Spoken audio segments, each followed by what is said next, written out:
Good morning friend. Good morning. मेरी उम्र के नौजवानों को इस मॉर्निंग वॉक में मेरा नमस्कार। नमस्कार। आज 30 जुलाई मित्रता दिवस, अंतर्राष्ट्रीय मित्रता दिवस पे हम अपने दोस्तों, पूरे वर्ल्ड के दोस्तों को विश करते हैं हैप्पी मित्रता दिवस। आप बोलिए। सर बोलिए आप।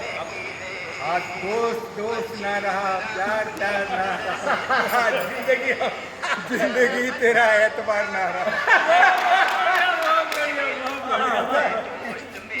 दौलत और जवानी एक हो जाती है, सच पे कहता हूँ सारी दुनिया दुश्मन हो जाती है।